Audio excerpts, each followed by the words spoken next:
Hai semua, saya Chun Hao. Selamat datang ke video ke-6 siri sejarah SPM How Academic Tamadun Awal Tamadun Indus. Okey, jadi kita mulakan dengan pembentukan seperti biasa. Okey, Tamadun Indus ni dia bermula jugalah di lembah sungai. Tapi mereka bermula di lembah sungai Indus. Okey, sama dengan nama, senang nak ingat.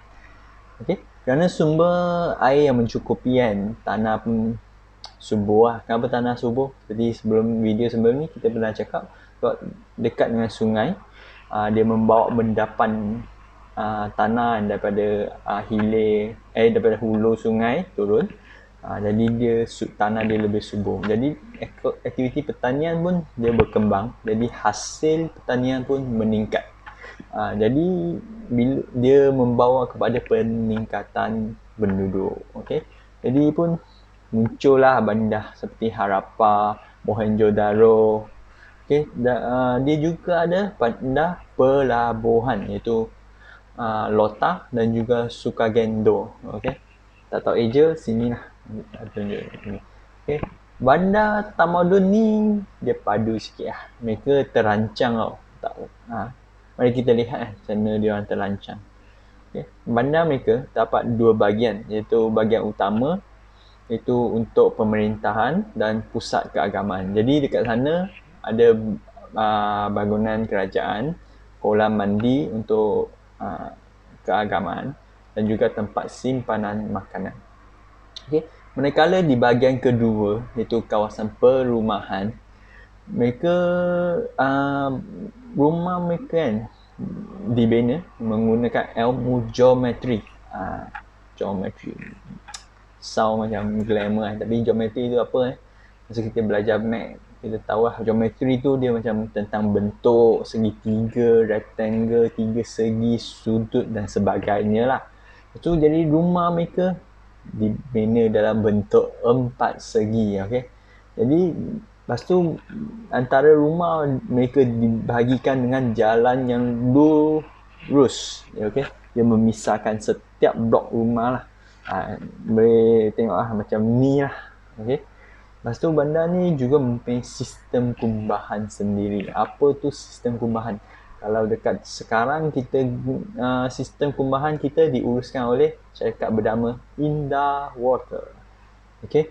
Apa tu sistem kumbahan kan? Macam dah pergi tandas kan, lepas tu kamu flush yang benda tu dia pergi mana? Dia pergi ke sistem kumbahan, lepas tu diuruskan oleh Indah Water. Sebab tu nama dia Indah Water, dia indahkan water. Okay. So seperti biasa kita masuk ke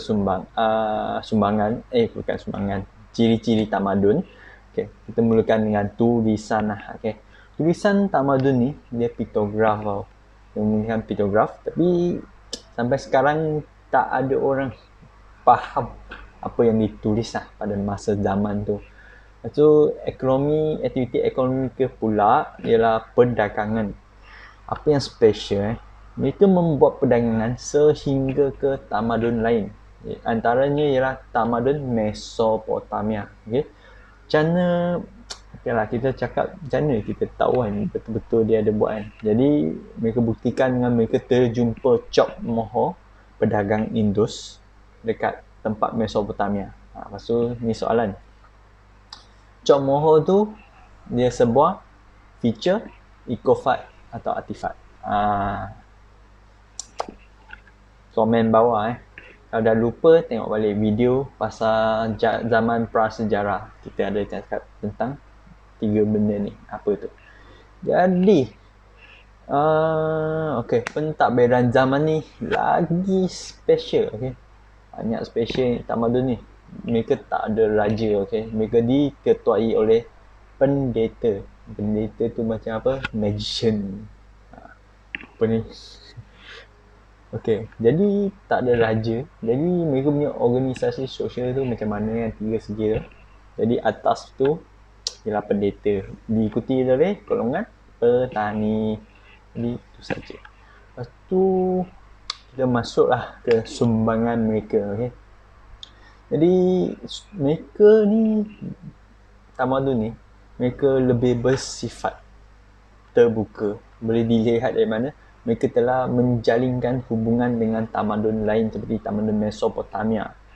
Okay? Yang kedua ialah perancangan bandar. Mereka membina bandar mereka menggunakan ilmu matematik dan geometri yang dipelajari daripada tamadun Mesir Purba dan juga Mesopotamia. Sebelum ni mereka dekat Mesopotamia mereka gunakan ilmu matematik kan. Mereka mencipta tambah, tolak, darab, bahagi, punca kuasa 2. Lepas tu Mesir Purba dia gunakan ilmu geometri dan matematik untuk buat apa? Buat piramid. Jadi dekat sini mereka juga mengaplikasikan ilmu tersebut dengan lebih baik, iaitu dalam pembinaan bandar. Okay. Lepas tu yang ketiga iaitu sumbangan mereka. Itu membuat bata tanah liat. Okay. Itu bata tanah liat dia dibakar dengan suhu yang tinggi, dia meningkatkan mutu lah, jadi dia jadi lebih tahan bata tu. Kalau dekat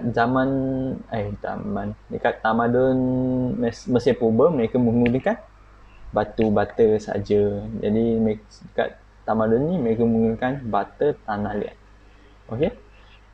Jadi kesemua tamadun yang kita belajar dia pun akan mengalami keruntuhan lah. Kalau tak runtuh sampai sekarang kita pun boleh ada tamadun tu lagi, tapi tak ada.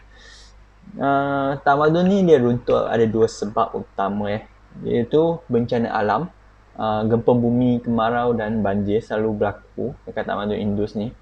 Jadi mereka menjadi lemah, lepas tu diserang pula oleh orang Ayan.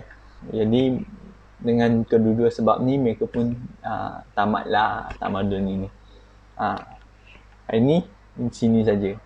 Sebab bahagian ni pendek Okay, kalau rasa membantu boleh like, share, komen, subscribe dengan tekan loceng tu. Okay? Terima kasih. Itu saja daripada saya hari ini.